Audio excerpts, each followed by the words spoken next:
Ndabaramukije cane bakunzi b'ikiganiro yaga muganga musanzwe mushikirizwa na jewe Janvier Manirambona ngaha kuri n'urubuga rwitwa Ntambwidaheta TV.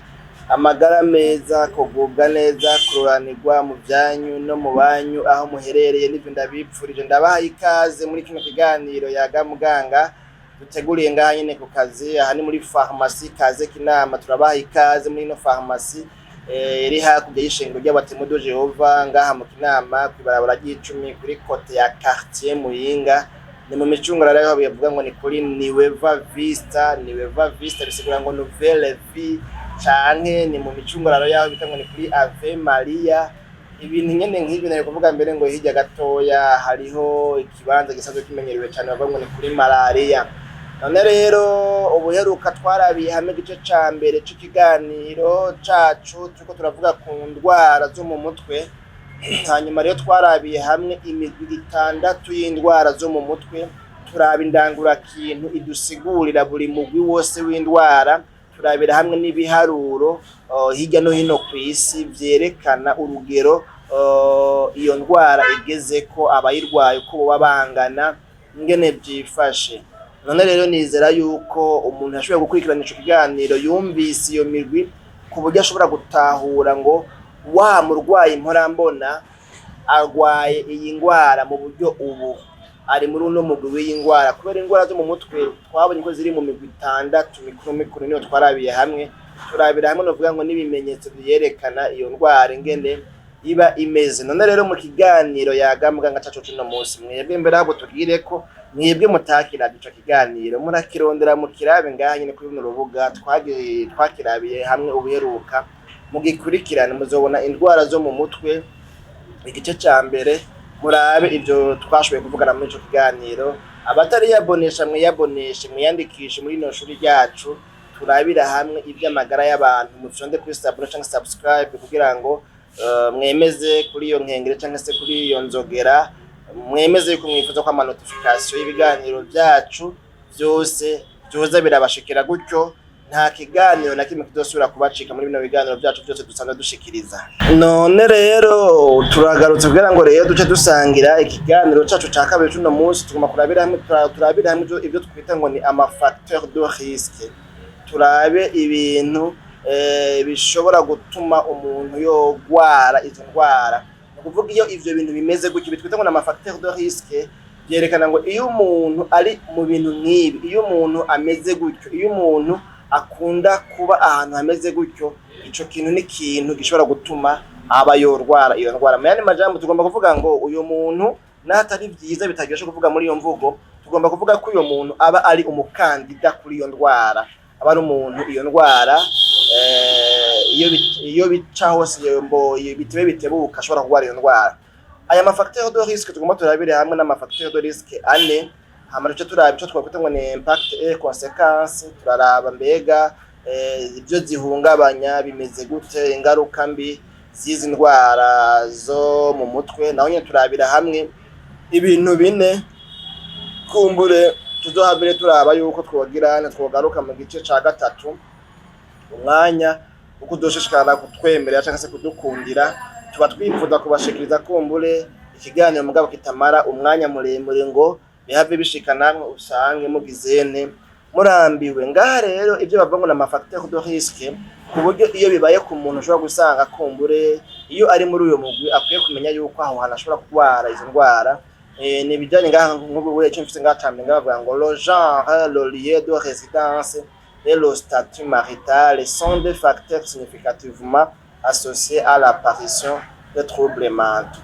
Bavuga ngo hisunzwe kumbwe igitsina c'umuntu ko ari umugabo canke ari umugore, hakisungwa ahantu aba ahariho uko hameze, hanyuma kandi ngo bikisunga novuga ngo kumbure mu karondaronda canke se mu bavyeyi abo umuntu agira akomoka ko navyo nyene nimba kumwe mu muryango ivyo bintu byarakunze kuza biraba ko bishobora kuba ibintu bishobora gutuma hashobora kubaho amatrouble mental. Ugasanga umuntu aragize izo ndwara zo mu mutwe hisunzwe kumbure ahaba, nimba uba ahantu kumbure bavuga ngo hari ibituma umuntu yogira ico kibazo, yogira indwara zo mu mutwe. Urumva yuko bishobora gutuma habaho ayo matrouble mental hisunzwe ahantu.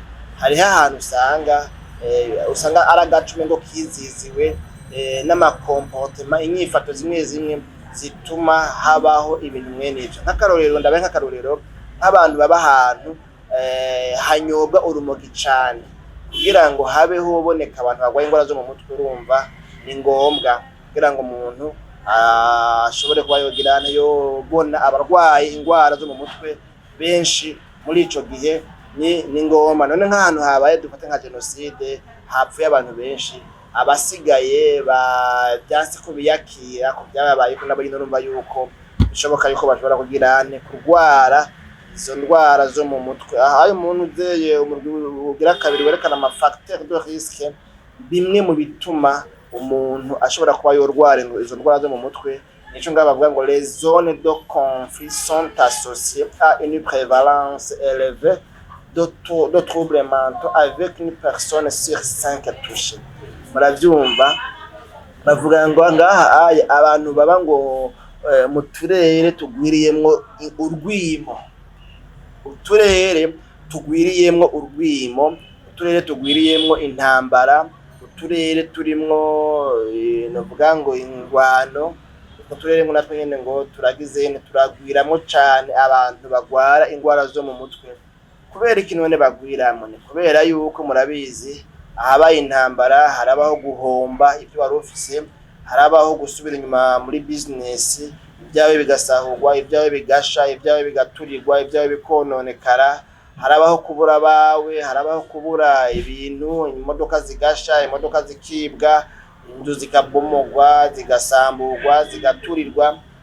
Amabi y'intambara nta muntu nibaza ko atayazi, ariko arumva runo rurimi niko ndakoresha, na cyane ko nzi ko abantu benshi bumva runo rurimi ari abantu novuga ngo babaye muri bino bihugu vya Afrika mu buseruko, bazi neza ico intambara arico.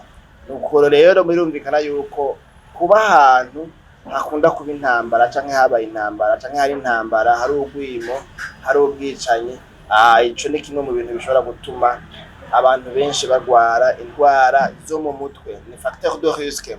Hanyuma ubwa gatatu bavuga ngo les facteurs socio-économiques, bavuga ngo ibijanye n'imibano hamwe n'ubutunzi.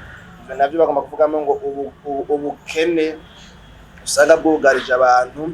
Bagomba kuvuga ngo ibijanye no gufungura nabi, la malnutrition.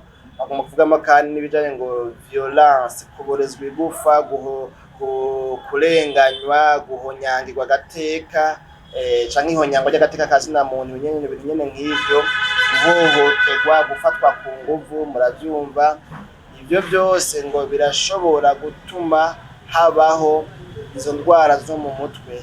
Biro n'ibibazo bijanye no mu kibano, ingene abantu babanye nabi, canke ibibazo bijanye n'ubukene. Ugasanga kubera ubukene abantu barananirwa no kwiyakira ngo bakire ukuri kw'ibihari, babibemwo uko nyene, hanyuma babandanye ubuzima, bamenye yuko après les échecs la vie continue. Naho yoba ubuzima bwaba butabandanya neza nk'uko umuntu yabishaka, ariko ku mugabo nyuma y'ibibazo ubuzima bubandanya. Hanyuma indi facteur de risque muri zino zine twababwiye ko tubabarira, ni facteur ivuga ngo les événements de vie difficiles comme la perte de biens ou de proches peuvent également avoir un impact négatif sur la santé mentale. Bagomba kuvuga ngo ibihe by'ubuzima bigoye by'ubuzima umuntu acamwo, akabura ibintu byiwe, akibwa, agahomba, bigahomba kubw'impamvu canke iriya, urarima bigahoroka, izuba rikabikubita, imvura ikagwa ari nyinshi bigahoroka, umuvovo ukabihitana, perte de canke naho ngo umuntu akabura biwiwe, kwa kuntu usanga bapfuye kubisanganya cyangwa ikindi kintu cyo cyose. Ibyo byose ngo birashobora kongereza igwirirana, birashobora gutuma haba igwirirana rya zino ndwara zo mu mutwe, kubera yuko ibyo byose biragira ingaruka mbi ku magara yo mu mutwe. Harabaho un impact négatif sur la santé mentale. Nuko rero aha tubonye ibintu bine bitwereka yuko hashobora kubaho izo ndwara zo mu mutwe iyo ivyo bintu bihari. Ibyo bintu bine tubonye ibintu bifatiye ku hantu umuntu aba, uko hameze, igitsina c'umuntu, abo avuka ko mu muryango. Ibyo byose bishobora gutuma umuntu agira yorwara indwara zo mu mutwe, nimba kumbure novuga ngo mu muryango iwabo byarahakunda cane rwose kuba. Hanyuma twabonye ubwira kabiri bijanye n'ingorane, le conflit, ahantu hari intambara, urwimo, akarere karimwo inko n'ibindi. Ivyo bintu bishobora gutuma naho nyene habaho ikibazo gikomeye c'indwara zo mu mutwe. Ubwa gatatu twabonye ibijanye n'imibano hamwe n'ubutunzi, aho twabonye ko ubukene, gufungura nabi canke se bidakwiye vyangombwa, hamwe n'ibijanye no guhohotera abantu, gufatwa ku nguvu, guhohotera akazinambo, guhonya agateka kazina muntu. Ivyo byose bishobora gutuma umuntu ahahamuka, ugasanga umuntu aciye agira ikibazo c'indwara yo mu mutwe.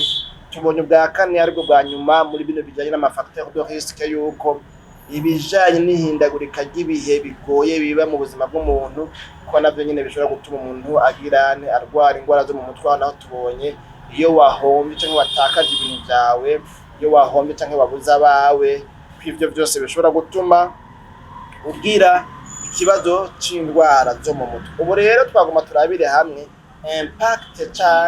impact et conséquences ya zino ndwara zo mu mutwe. Turabe ingaruka mbi ntuzeye izi ndwara zo mu mutwe zigira mu buzima bwacu bwa misi yose cyangwa se ku magara y'abantu. Naho nyine tugomba kurabira hamwe, novuga ngo amapoint ane atubwira ku bijanye n'izi ngaruka, izi conséquences, n'uruhara, ico n'uburemere. Novuga ngo ndahani mu yandi majambo ngo ni uburemere hamwe n'ingaruka mbi izi ndwara zigira mu buzima bwacu. Bwa mbere tubona yuko ngo les troubles mentaux ont un impact significatif sur la santé physique. Izi ndwara zo mu mutwe ngo zirafise uburemere, zirafise ico zihindura kandi gikomeye cyane ku buzima bwacu, ku magara yacu, le physique sur la santé physique, ku mubiri wacu. Umubiri wacu urafise ingene uhinduka ku bwa bino bibazo by'indwara zo mu mutwe. Hanyuma augmenter le risque de maladie et de décès prématuré. Izi ndwara zo mu mutwe zirafise ico dohindura ku mubiri wacu, kandi ngo zikongereza kuba umuntu yorwara, kandi zikongereza yuko hashobora kubaho impfu zagiturumbuka, umuntu agapfa hataragera. Kubera iki? Kubera izi ndwara. Murumva yuko rero izi ndwara zifise ingaruka mbi kandi zifise n'uburemere bw'ico zihungabanya mu buzima bwacu bwa misi yose. Hanyuma bwa kabiri nabwo tubona yuko bavuga ngo les troubles mentaux peuvent entraîner des pertes de revenus.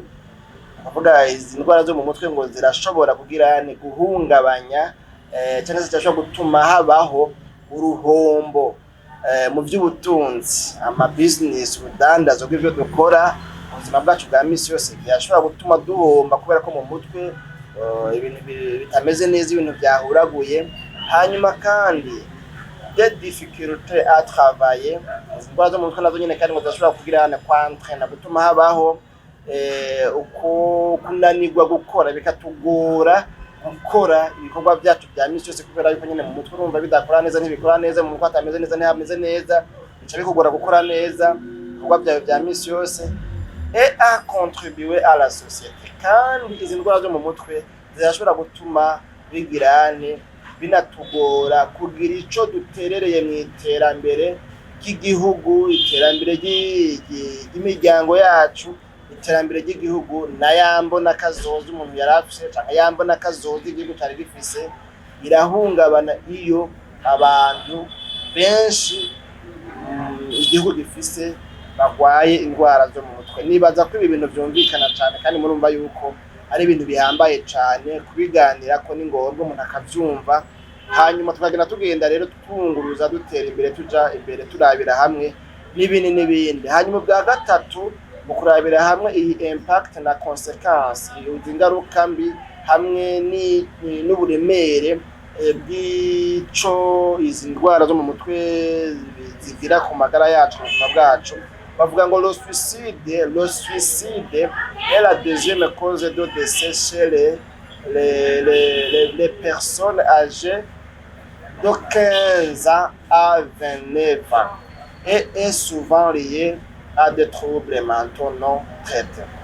Bavuga ngo ukwiyahura ngo ni impamvu igira kabiri ituma habaho impfu nyinshi ku bantu bafite imyaka iri hagati ya 15 na 29, kandi uko kwiyahura ngo kenshi na kenshi ngo kuba guturutse ku ndwara zo mu mutwe zitavuwe. Abantu bakagwara indwara zo mu mutwe ntizimenyekane, ntizivurwe, gutyo ugaca usanga rero ngo abantu bafite imyaka iri hagati ya 15 n'imyaka 20 igitigira nyamwinshi c'abantu bapfa usanga biyahuye, ngo baba biyahuye kubera izo ndwara zo mu mutwe. Naco nyine murumva yuko gihambaye, kirakomeye cyane. Hanyuma duca turabira hamwe kumbure ikintu ca kane muri bino bintu bigize iyi impact et conséquence ya zino ndwara zo mu mutwe turiko turarabira ko muri kino kiganiro Yaga Muganga. Nuko rero bakunzi b'ikiganiro Yaga Muganga, nizera yuko muriko murumva izi ngaruka mbi, ko ari ingaruka mbi zidasanzwe kandi uwari we wese dushobora kuba zomukorako, nayo batari we yagwaye, hagwaye uwawe utakaza amahera umuvuza, ibyo azohombye, ibyo azokonona bishobora kugira ku ruhara mu buryo bumwe canke ubundi. Urumva yuko ari ngombwa ko tubiganiraho kandi umuntu akabyitwararika, kuko ejo canke hirya y'ejo umuntu ashobora kubikenera ugasanga aramenye ico gukora mu kurindira ko aja kwa muganga. Hanyuma ubwa kane nabwo bavuga ngo les troubles mentaux non traités à l'adolescence peuvent avoir des conséquences durables à l'âge adulte, affectant la santé physique et mentale et limitant les opportunités de vie épanouissantes. Aha bagomba kuvuga yuko ngo izi ndwara zo mu mutwe zitavuwe muri ca gihe c'ubuto, à l'adolescence, à l'âge d'adolescence, zirashobora kugira ingaruka mbi zikomeye kandi zizomara igihe kirekire mu myaka y'akazoza umuntu amaze gukura, mbere ngo zigahungabanya umubiri w'umuntu, santé physique, kandi ngo zigahungabanya n'amagara yo mu mutwe. Hanyuma gutyo ngo zikalimita les opportunités, ngo zigatuma umuntu adashika ku ntuzeye mahirwe y'ubuzima bwiwe yateguriwe kugira ngo atere aje imbere. Limitant les opportunités de vie épanouissantes, ikanka ko uyu muntu yotera intambwe mu buzima, ikanka yuko uyu muntu yosezisa opportunité, amahirwe y'ubuzima akayaronka mugabo akayapfishusa kubera yuko ntakomeye, aragwaye, afise ikibazo, agahomba ama opportunité y'ubuzima, agahomba amahirwe y'ubuzima. Murumva yuko novuga ngo ibi bintu birahambaye cyane. Reka rero tumere nk'abasozerera ku kantu ka nyuma kino gice ca kabiri, tuja tugaruka tuvugane mu gice ca gatatu, rero dutera kumbure dusozera kino cigwa cacu. Hari ibyo rero novuga ngaha ngo nibyo bise ngo les enjeux et perspectives, aho bavuga yuko ngo ishirahamwe mpuzamakungu ryitwa OMS, ishirahamwe mpuzamakungu ryitaho amagara y'abantu ryitwa OMS, atugomba kuvuga ibintu bivuga ngo vyitezwe canke imikenyuro n'imigambi ihari kugira ngo habeho guhangana n'izi ndwara zo mu mutwe. Ibi rero ni ivyitezwe cyangwa se nibikwiye gukogwa kugira ngo habeho kugwanya izi ndwara zo mu mutwe. Murumva ibi tugomba tubigire ko ariko tuzogaruka kurangiza ikiganiro cacu mu gice ca gatatu. Bavuga ngo iri shirahamwe rero OMS gitamagara y'abantu ku isi ngo appelle à un investissement accru dans la santé mentale, car seulement 2% des budgets nationaux de la santé et moins de 1% de l'aide internationale y sont consacrés.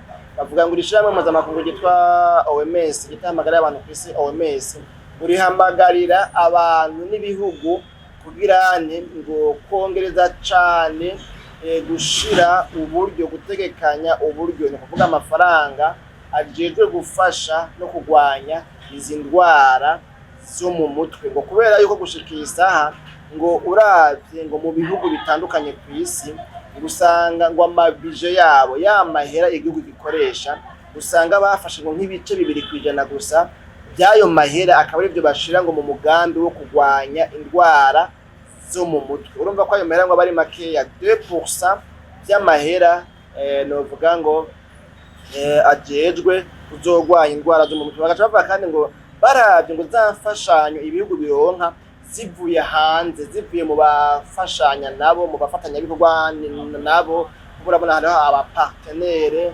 internationale fatikanya n'u Burundi nk'akarorero, igihugu gasanga kanaka gifasha Burundi mu bijanye na education, igihugu kanaka gifashanya n'u Burundi mu bijanye no kwivuna umwasi, gutyo usanga imfashanyo ziva mu makungu zija mu bihugu kanaka gufasha, usanga ngo zingana n'imiburiburi ngo n'igice 1%.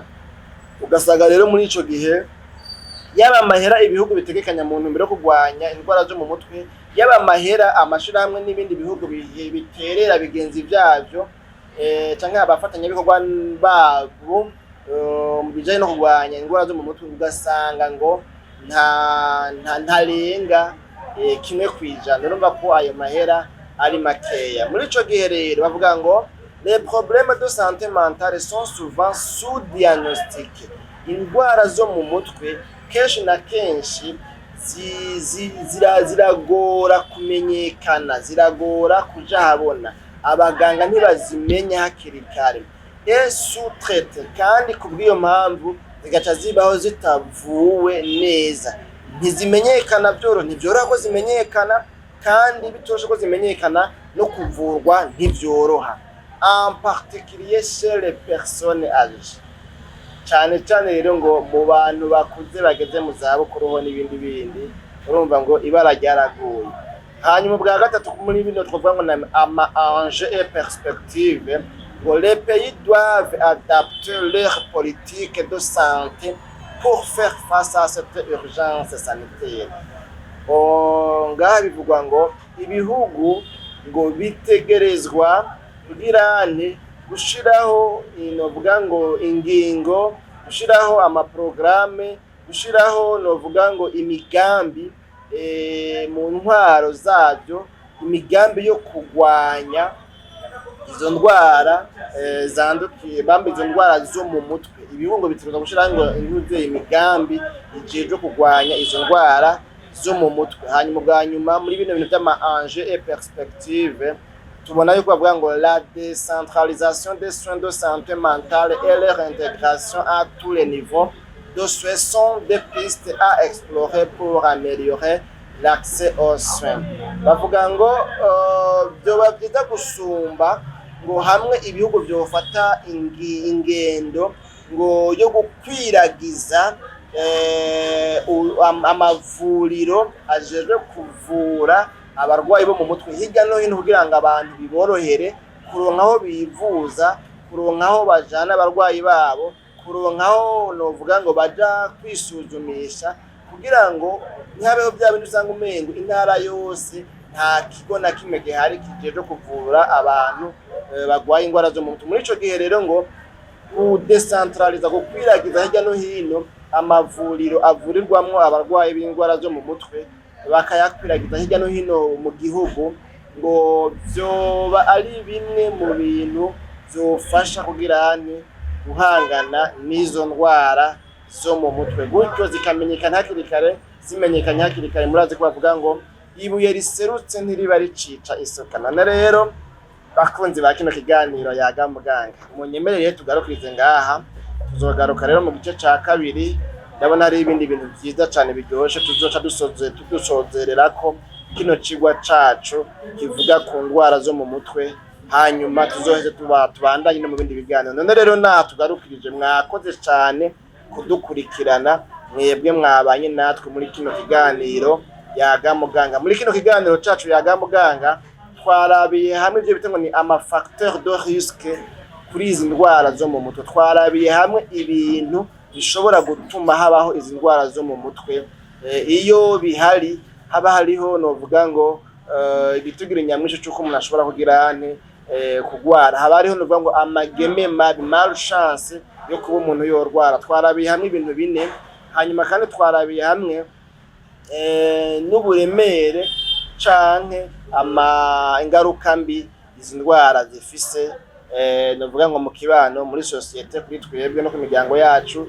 Kandi twarabiye hamwe ivyokorwa canke se ibikwiye kwiterwa, ivyo ibihugu bikwiye gukora kugira ngo bishishikare guhangana na kino kibazo c'izi ndwara zo mu mutwe. None rero mwakoze mwebwe mwadukurikiranye, tubasabe kuyabonesha, batari yabonesha twama twababwiye turafise ibiganiro byinshi kandi vyiza buri munsi turiko turakora cyane ngo turabe yuko ata munsi n'umwe hatobonekana ikiganiro. Kubw'iyo mpamvu rero tubahamagarire kwiyabonesha, ntimuze murahomba amavideo yacu, ibiganiro vyacu.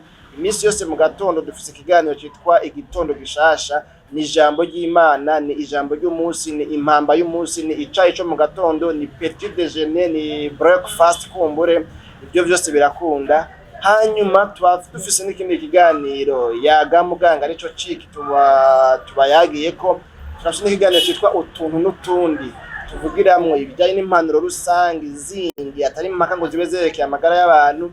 Turafise n'ikiganiro cyitwa umutsima w'ubugingo, tuvuganamwo ivyigwa by'ijambo ry'Imana mu buryo bwirambuye. Rero turabaha ikaze kwiyabonesha kugira ngo mwemeze aho hantu hari iyo nzogera canke iyo nkengeri, hanyuma mwemeze ko ama notification yose mushaka yuko muzoza murayaronka, gutyo nta kiganiro na kimwe cacu muzosubira guhomba, kandi bizodushigikira, bizotwereka yuko tudatamba twirorera. Nuko rero nakagaruka, tuzosubira mu biganiro vy'ubutaha.